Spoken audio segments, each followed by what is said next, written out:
All right, ladies and gentlemen, welcome into the Chapter 5 edition of Introduction to Management. Today, we're going to be taking a look and a focus on one of the functions of management. Today, we are going to be taking a look at planning. So, we're going to go ahead and jump right into it this week. 6 learning objectives on your plate for your project this week. So, once again, just like Chapter 4, a little bit of a lighter week as we go along here. And fortunately, I think, I'm going to use that word carefully, I think, some of these terms, some of these concepts that you're going to take a look at this week hopefully won't be completely foreign to you. And hopefully there'll be a little bit of a reminder. There's some, hopefully, as you're looking at those learning objectives on your PowerPoint that you're thinking to yourself, well, I've heard of some of these, and hopefully that will make this chapter a little bit more easily digestible for you this week.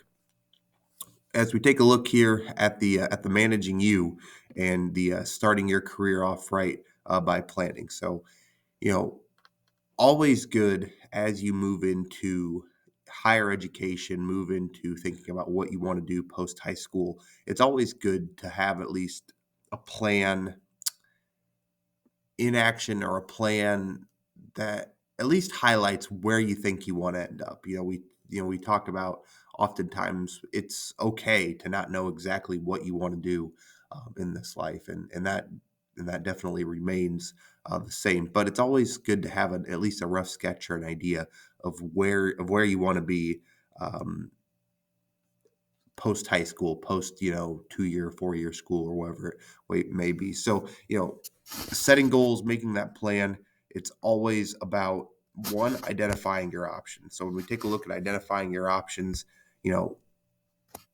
self-awareness, your strengths, your lifestyle, your passions, your work style, and then going from that, making a written list of the opportunities available to you through your networking. So the people that you've worked with in the past, other work experience, volunteer experience, and other resources that you may have you've come across, and then matching up those lists, those ideas to figure out where your career building efforts should be.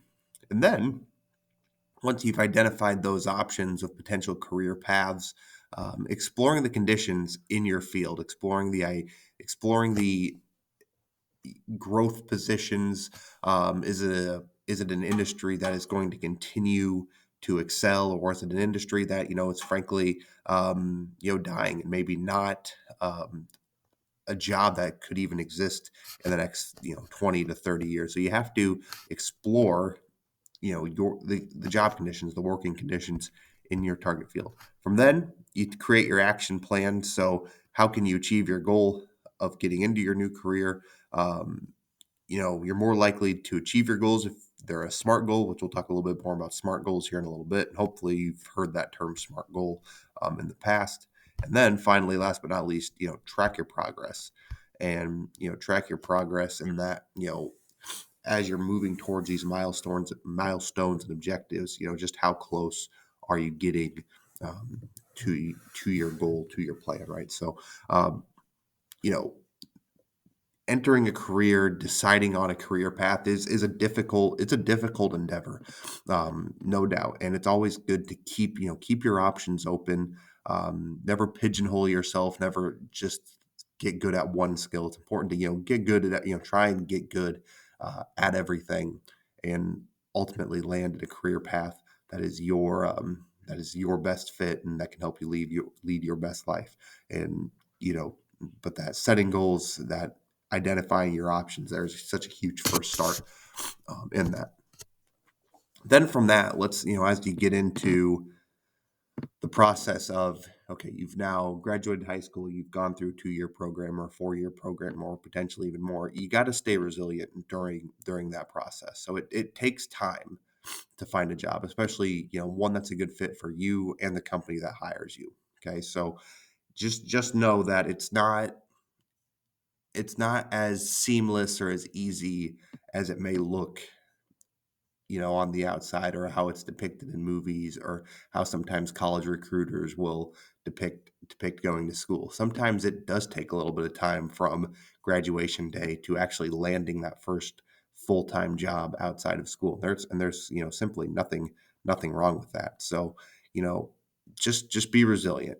Create a budget to make sure your income will cover your day-to-day expenses, and then most importantly here, avoid making major financial commitments until you've landed your first job and have a steady paycheck. Okay, so don't immediately after you graduate go out there and spend a whole bunch of money on a car or house or anything like that. You definitely want to make sure the job is settled you get into before you get into actually making those big financial commitments. So again, some things to keep in mind here just for your personal lives and how planning, one of our four managerial functions, can help you in your personal life and not just in the business world. So planning and strategy. So like I said, today we're going to take a look at planning. We're going to take a look at strategic management and strategy as well. And then we're also going to take a look at, why planning and strategic management are important. And really one of the reasons why, or the biggest reason why we plan and we strategize and we try to be strategic with how we go is, it really comes down to coping with uncertainty. Okay. Coping with, we're not sure what's going to happen on the day to day we're not sure what's going to happen on with the day to day. We're not sure what's going to happen, 6 months down the line, a year down the line, 18 months down the line. So we have to plan to try and cope with that. A lot of what we're seeing right now is a lot of businesses, especially in the tech industry, they are planning for a recession. And you guys have done a great job with this so far, taking a look at your current event articles, and a lot of it is coming up with layoffs, right? And the companies are planning for having to reduce expenses across the board because they're anticipating an economic slowdown in the coming months, and perhaps going as far as into 2020, the late stages of 2024 into 2025. So planning, you guys see it working on a day-to-day basis at the macro level and the micro level, to be quite honest with you. And then we have our strategies. So strategy is setting the long-term direction of the company. So it represents an educated guess about what the long-term direction of the company is, and to basically, pursue survival strategy, pursue for the survival or prosperity of the organization. So strategy is not something that can be decided on just once. It's got to be reconsidered every year because of the ever-changing business conditions. So strategy, again, educated guess, long-term goals or direction of the company. And then we have strategic management. And with strategic management, it's a process that involves managers from all parts of the organization, top managers, middle managers, first line managers, and team leaders, in the formulation, implementation, execution of the strategies and strategic goals to advance the purposes of the organization. So you're going to find that the first line managers and the team leaders, these are going to be your people that execute the strategy, execute the plans of the top managers and middle managers. And really, in order to have a successful organization, you really have to have all these really four levels of management on board to execute strategically for the future and execute the planning portion of the managerial functions. So, strategic management as we go along here is really what separates, bad companies from good companies and good companies from great companies, where, the great companies are able to strategically manage not only for, the short term, but also the medium and long term, and, really have a good, clear sense of direction, and really, have everybody on the same page as it comes to where the company is headed.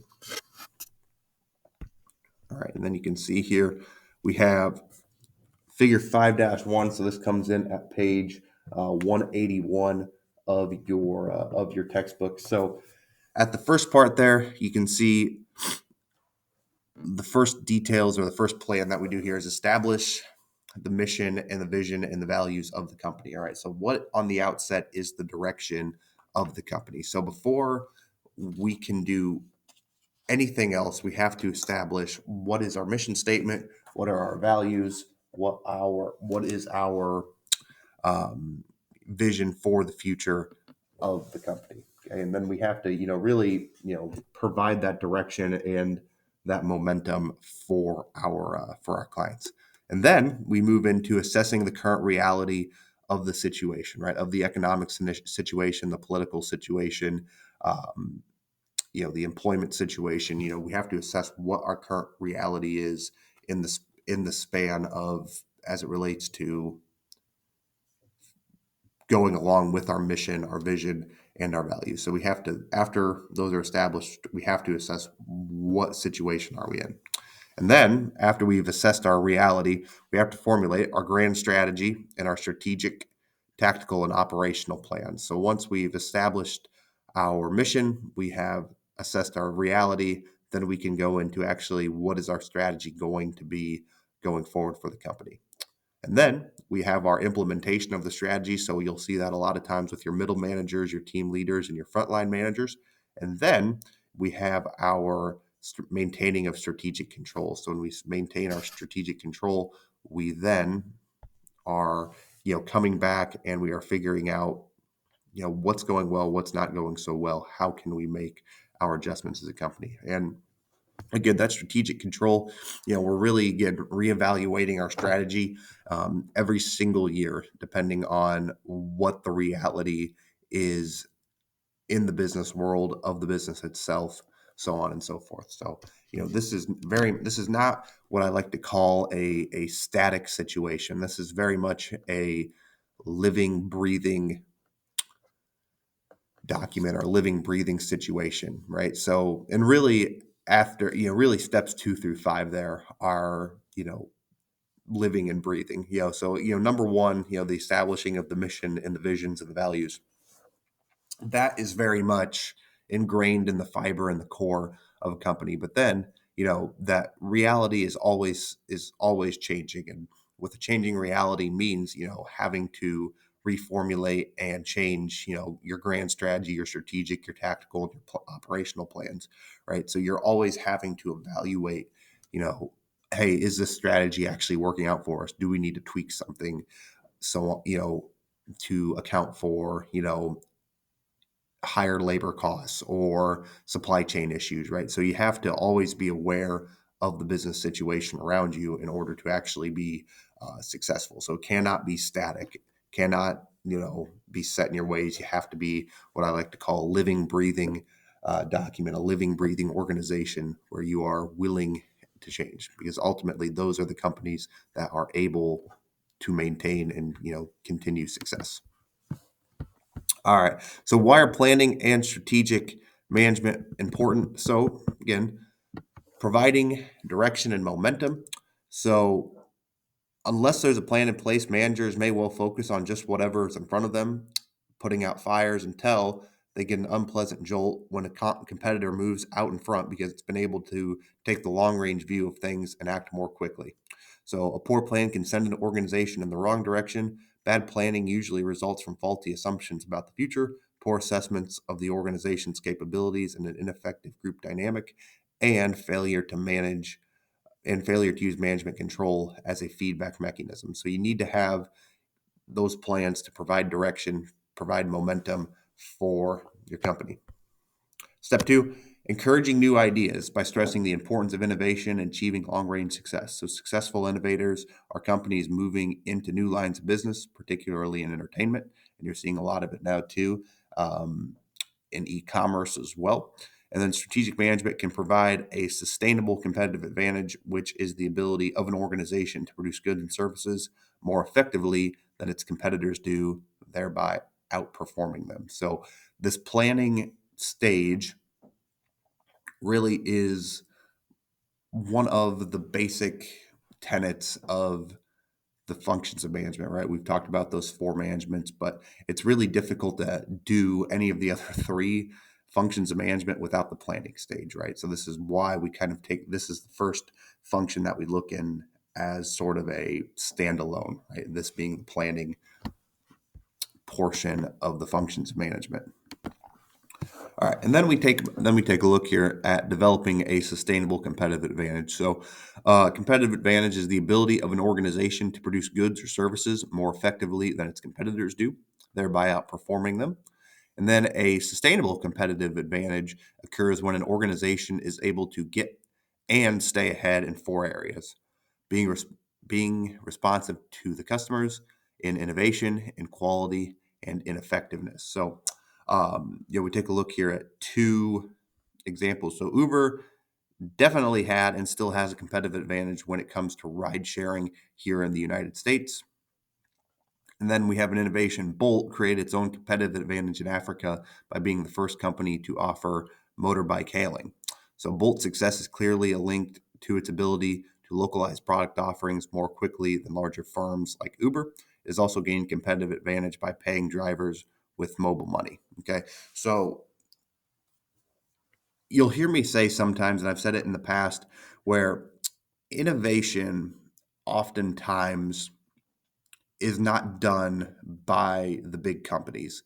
Oftentimes, it is done by smaller startups that then oftentimes either become rivals to those bigger companies or end up being they end up purchased by the bigger companies and then become a division of those said companies. So Uber, I think most of us understand, is very popular for, ride sharing, whether it be, here in the United States, whether it be, the Uber XL with the SUVs or the Uber car, and what have you. I think we understand that when you first hear ride sharing, a lot of us say, Uber. However, you know, Uber is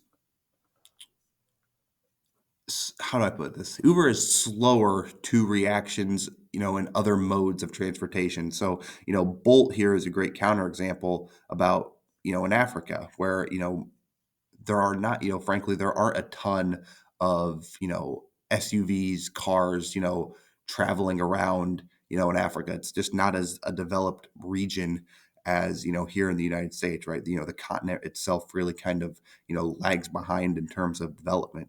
As you can, you guys have probably often heard, Africa referred to as the third world, where, they're just not as technologically advanced. So a company like Uber, who, is really invested in cars and SUVs types of ride sharing, they've struggled to make inroads in places like Africa where the cars aren't just necessarily available. However, motorbikes are, and Uber has just not been able to innovate quickly enough to take advantage or get into the African market. So, we use Bolt as a counterexample to kind of show that while Uber has been successful in a competitive advantage, especially here in the United States, Bolt in Africa has been able to have a competitive advantage there. Now, you probably hadn't heard of Bolt until this little aside here in the lecture, but it just goes to show that companies, big and small, really have to not decide, but really have to be in tune with where they are at in terms of what the demographics are of a country, what are the capabilities of a country, uh, you know, really focusing on what customers need, right? Because in Africa, it may very well be that Uber is heard of, but Bolt is probably more popular just because they have been able to respond to customers' needs. They've been able to innovate by doing motorbike hailing instead of ride sharing. And ultimately, they could be viewed upon as more effective in Africa because they've been able to localize and respond to the needs of the customer. So you're going to find in business and in management that it's difficult to hold a sustainable competitive advantage, forever. It's possible, and it's definitely been done to have a competitive advantage. But let's take a look, at maybe a different example or another example. Think about Netflix. Netflix was the first to streaming, right? They were the first online streaming service, um, in terms of first mover advantage, had the most subscribers to their company far and away. And then it looked like they were going to dominate the streaming game forever. But then all of a sudden, you see all of these other entities. You see Fox, you see Disney, you see CBS, you see all of these NBC, another with Peacock. You see all of these other companies come with their streaming platforms that they make themselves. And then all of a sudden, they are able to use their own TV shows on their own streaming platforms, which really took Netflix's competitive advantage away. Where all of a sudden, you have a popular TV show like The Office that used to be on, Netflix, that is no longer on Netflix because NBC, who owns The Office, who owns the rights to The Office, have all of a sudden developed their own streaming platform and then are beginning to take away business from Netflix. And we've seen this, and Netflix has had to come to grips with this a little bit. Is in 2022, they for the first time they had a subscription drop, meaning more people canceled their Netflix subscriptions than actually added in 2022, which was the first time that had ever happened at the company. So you're starting to see their competitive advantage wane a little bit, and you're starting to see some of these other streaming platforms be able to compete. And I don't want to say muscle out Netflix. I don't think that is the case right now. Is Netflix still has a large market share of the streaming industries, but their sustainable competitive advantage is one that's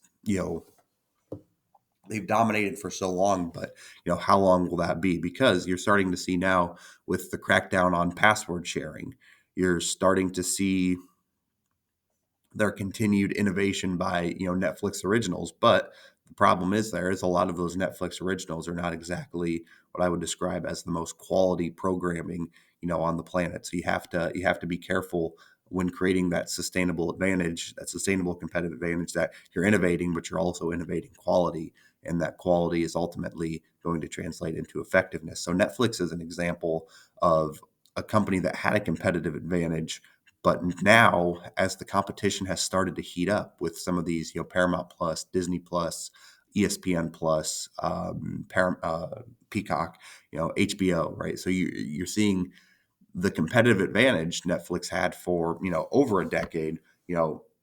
Is it going to be sustainable for the next decade, right? And you're seeing Netflix kind of at a tipping point right now where they are trying to reevaluate and address what their plans are going to be for the future. All right, so our fundamentals of planning. So we've talked about, a little bit the fundamentals of planning. So we have our mission, our vision, and our value statement. So our mission statement really is, what is our reason for being? Okay, so what is the reason why this business exists? And then we have our vision statement, which basically translates to, what do we want to become as this company goes from new to mature? Ultimately, what does this company wish to become? And then we have our value statement. Our value statement is, what values do we want to emphasize? Do we want to emphasize um, better customer service? Do we want to value more familial values? Think about Fairway, for instance, as I record this on a Sunday, where you know Fairway exposes the more traditional family values of not being open on Sundays, right? Where you know they believe Sunday is that they believe the company itself, that the top managers of itself believe in that you know Sunday is for the family, not a day of it's a day of rest, right? So they very much value that. Whereas Hy-Vee is open for business, and a lot of times you'll hear Hy-Vee store directors say, "Yeah, Sunday far and away our busiest day of the year, because one less competitor is out there open that day," right? So Hy-Vee, they like to value, a helpful smile in every aisle. They like to value, emphasize, customer service, a quality product, right? So these different companies, have different ideas for what they value, what they want to become, and ultimately their reason for existence. And then we have three types of planning for the three levels of management. So we have strategic, tactical, and operational. So strategic planning is done by the top level managers, okay, and that is for the next 1 to 5 years.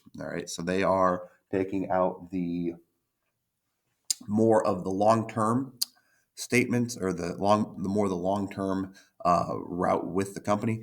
And then we have the tactical planning, so that is done by the middle managers over the next 6 to 24 months. So they're a little bit more in the medium term, carrying out what is put forth by the strategic management of the top managers. So that tactical management comes in by those middle managers and done over a 6 to 24 month stretch.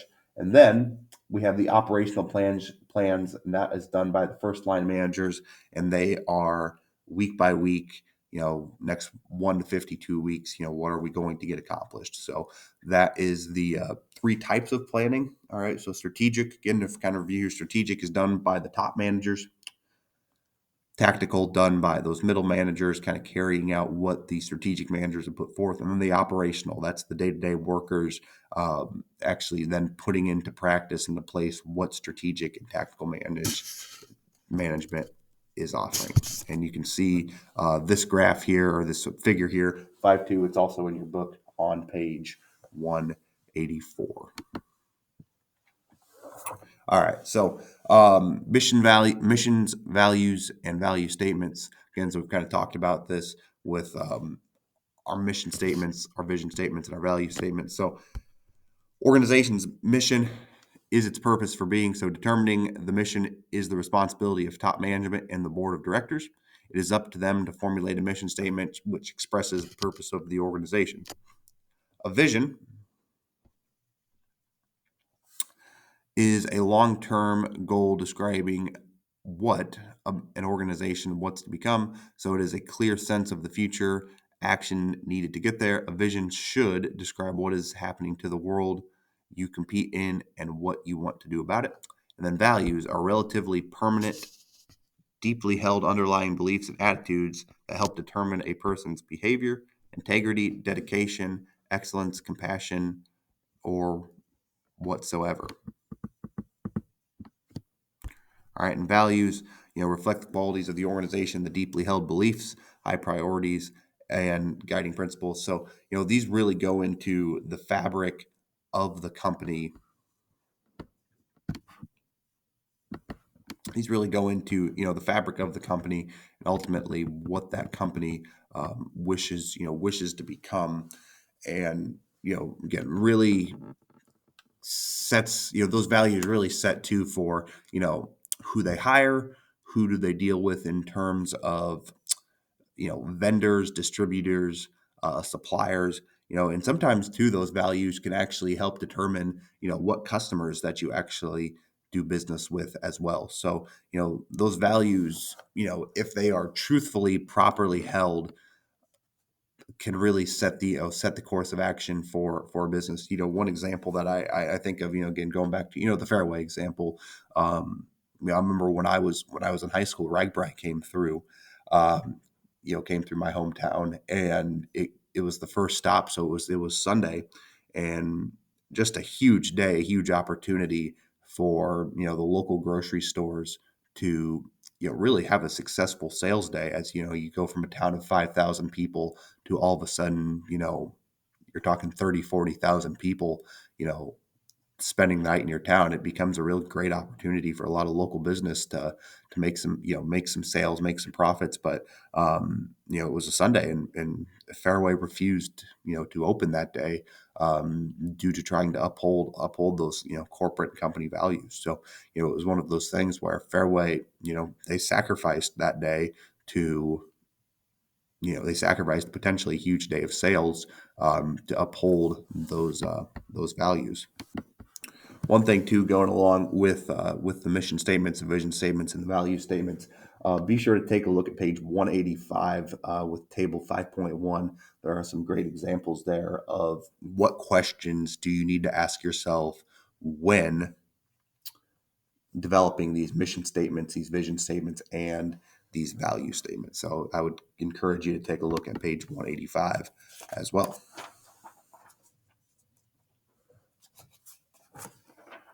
All right, moving right along here as we take a look at strategic planning. So we've already discussed it a little bit. So with strategic planning, again, done by the top management, it's about the long-term decisions of the company. Managers need to pay attention to the environment outside of the organization. It's future oriented to deal with those uncertainties and then the highly competitive conditions. So that strategic management is definitely done by your top management. So your CEOs, your presidents, your VPs, your general managers, and then your division heads.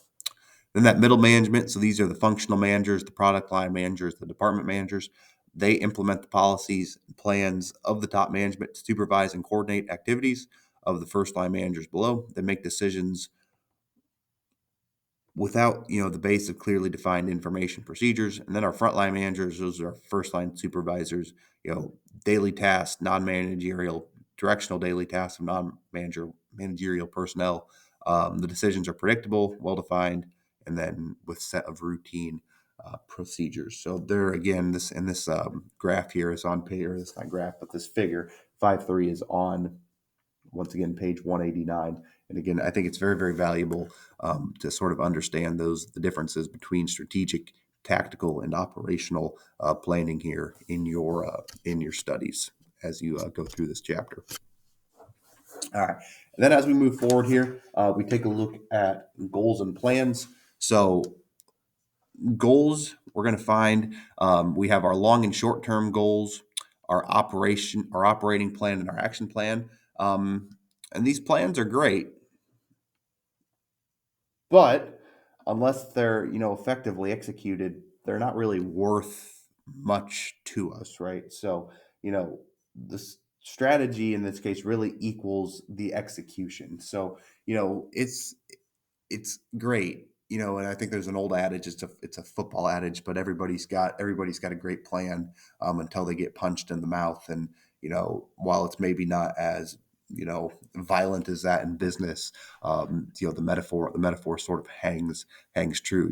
Everybody's got a great plan until the competition responds, right? And then it's on you to kind of respond again with that. So it's great to plan. You cannot dismiss the importance of planning, but it really does come down to the execution. And one of those ways that we can kind of help keep our progress and help keep track of our execution is through goals. So a goal, also known as an objective, is a specific commitment to achieve a measurable result within a stated period of time. Long-term goals are generally referred to strategic goals, right? So when we talked about those strategic goals, we're talking, strategic planning 1 to 5 years out.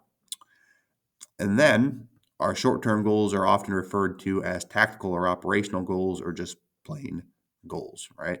So, long-term goals tend to span 1 to 5 years, focus on achieving strategies identified in the company's strategic plan. Examples: decrease revenue from new customers by 10% over the next 12 months. Right. And then again, our short-term goals, those kind of coincide with our tactical plan and our day-to-day operational plans, where in the tactical world we're talking 6 months to 2 years, and then our operational goals we're just talking day by day, focus on what we can do to help the company carry out the tactical and strategic plans of the company.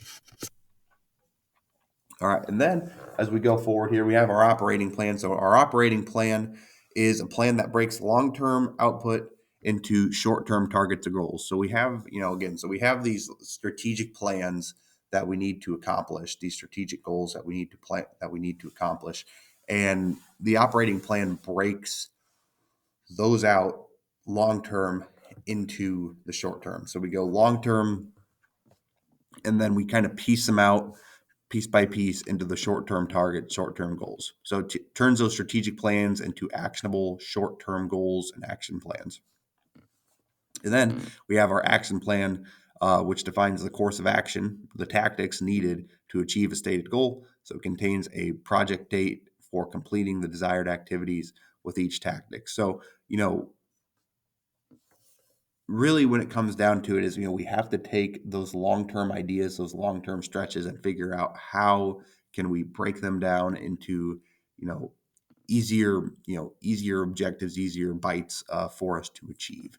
And that's what the operating plans and the action plans attempt to help us do within an organization.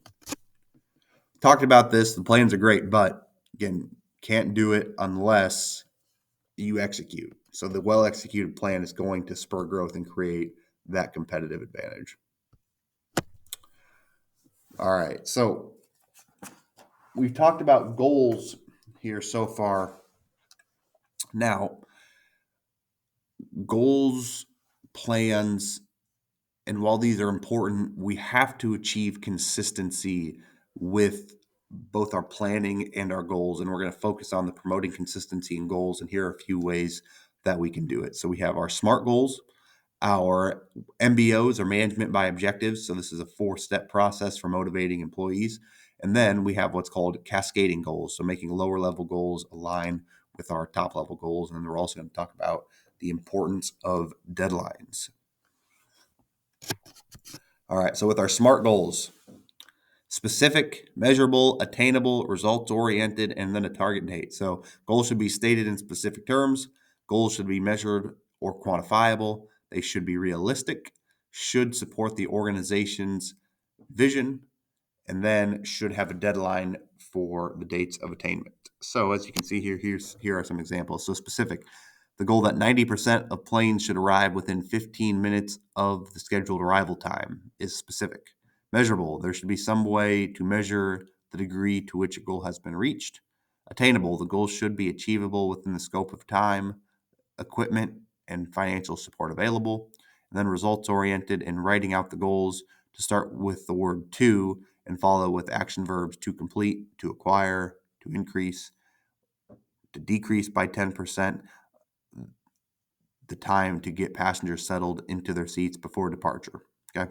And then target dates, establish deadline dates when the goals are obtained. Okay. So those are just some examples. This is just a little bit further in depth of what we mean by SMART goals. All right, so our SMART goal. So SMART goal would be example, increase sales revenue by 15% across by the end of the quarter. Not so SMART goal, increase sales revenue. Okay, so hopefully you can kind of see the difference in examples there between the SMART goals. All right, so again, here's just another way that you can kind of view the SMART goals, via this table here. So this would be on figure 5.4. You can actually see the relationship between goal difficulty and performance. So the A portion there is committed individuals with adequate ability. B individuals are committed individuals who are working at capacity, and then C individuals who lack commitment to high goals. So this kind of just shows you a little bit. Kind of a little bit of a way to kind of show just different employees and employees within your organization. And ultimately when we take a look at it, goals should be challenging, but they need to be realistic and obtainable. So it may be best to set those goals that are ambitious to challenge people to meet those high standards. However, they should be achievable within the scope of time, equipment, financial resources available. Okay, so if it's too easy, the goals won't compel people to make much of an effort. And if it's impossible, employees won't even bother trying. Okay. Or they'll try and continually fail, and that will hurt morale. So, or they may resort to to cheating or falsifying statistics. So it needs to be something that is challenging but not impossible. And there you can kind of see on that graph, that's where that B, that little greenish kind of plateau there on the graph. That's where you kind of want to live. You kind of want to live in it's challenging but not impossible realm. All right. So that's a little bit on SMART goals. Then we move to what we call management by objectives. So the 4-step process for motivating employees. So we have managers. So it's a 4-step process. So we have managers and employees jointly setting objectives for the employee. Okay. So that's step 1. Managers develop action plans. That's step 2. Step 3 is managers and employees review the employee's performance. And then 4, a manager makes the performance appraisal and rewards the employee according to the results. So that's the management by objectives task. And then, we have our performance objectives. So that expresses the objective as an outcome or end result. Our behavioral objectives express the objectives as the behaviors needed to achieve the outcome. And then our learning objectives express the objectives in terms of acquiring knowledge or competencies. So really with management by objectives, when we think about management by objectives, we really are looking at trying to include the employees in on setting forth course for the company, right? And it's this idea that anytime you can bring in employees on the managing of the company, it's going to motivate them, right? So it's the ability, or the whole idea behind MBOs is trying to motivate employees rather than controlling them, right? So you know you want the managers and the employees to kind of work together on figuring out what is expected of them. That way, the employee can sort of feel that they had some say in what is expected of them. And then as a manager too, you can also figure out, what do you think, what the employee themselves, think they are capable of. But it's, ultimately that the manager does retain, the right to have final say in these decisions, but it's always good to sort of bring in the employee if at all possible. All right. Along with that, so after we take a look there at MBO, there's this idea of cascading goals. All right. And with cascading goals, really it's top management and middle management being committed to this idea of cascading goals. And the goals must be applied to the entire organization.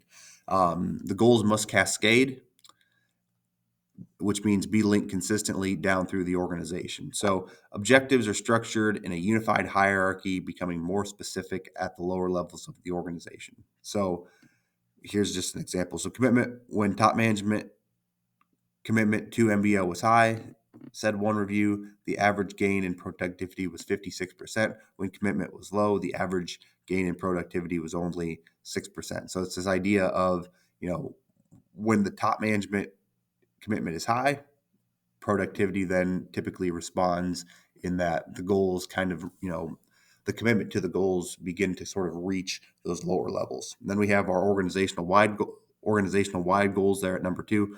The goal setting program has to be put in place throughout the entire organization. That is, it cannot be applied in just some divisions and departments. It has to be done in all of them. Okay, so again, idea of organizational wide cannot just be done by some, needs to be done by all. And then cascading goals. So the top managers set the strategic goals, which are translated into division goals, which are then translated into department goals, which are then translated into individual goals. And the cascading process ends when all individuals have a set of goals that support the overall strategic goals. This process helps employees understand how their work contributes to the overall corporate success. Okay.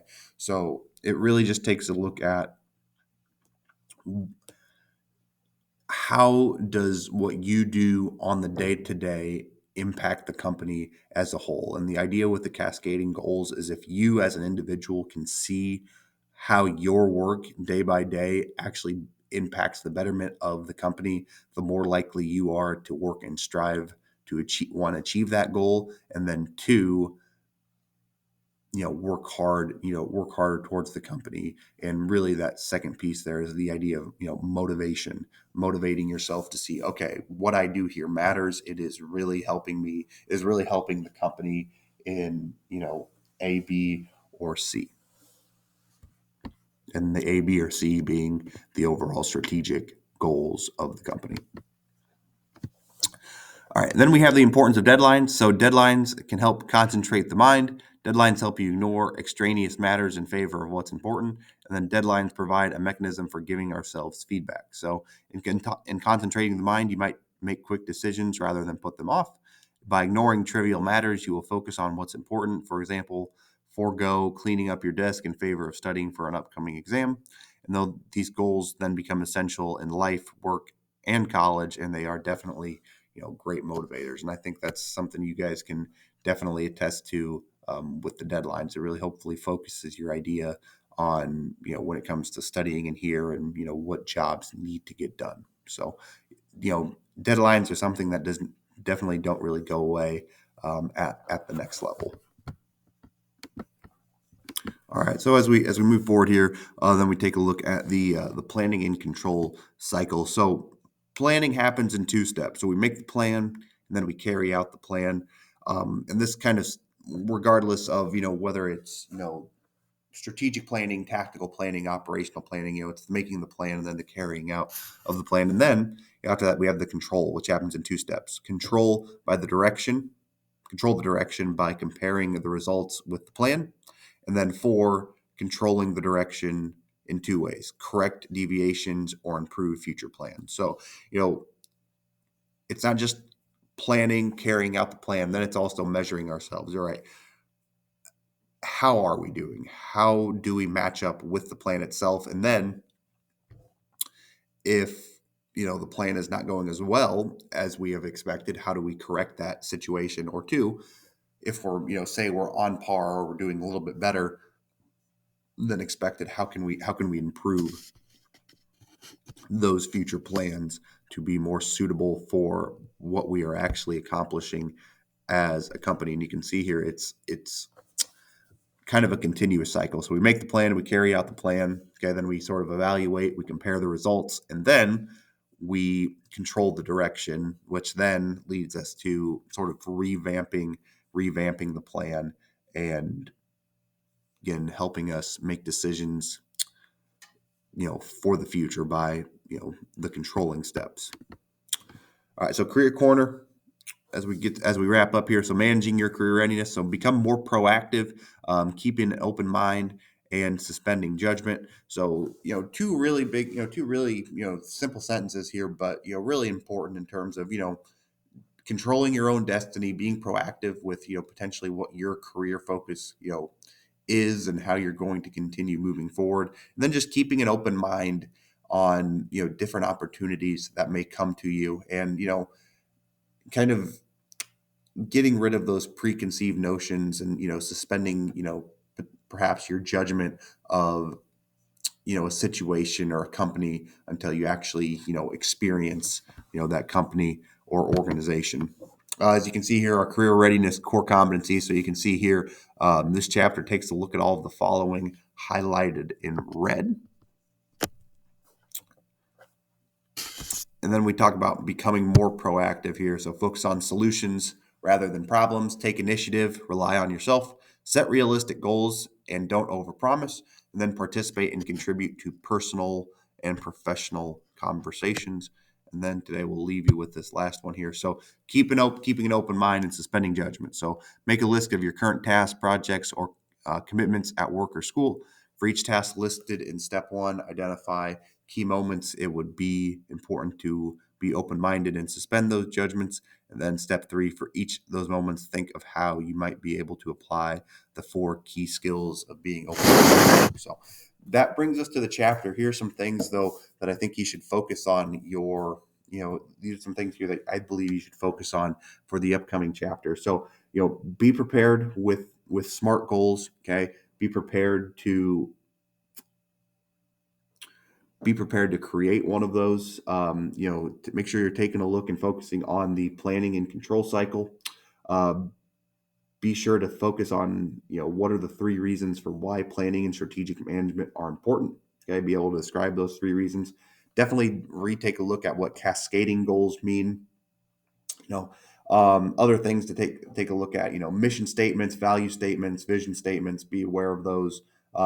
Definitely know strategic management, action plans, operating plans as well. Definitely certainly take a look at management by objectives and what the 4-step process is there. And then also take a look at the strategic, tactical, and operational management. What goes into all of those. Also take a look at some vocab terms. Business plan is definitely a valuable one to take a look at.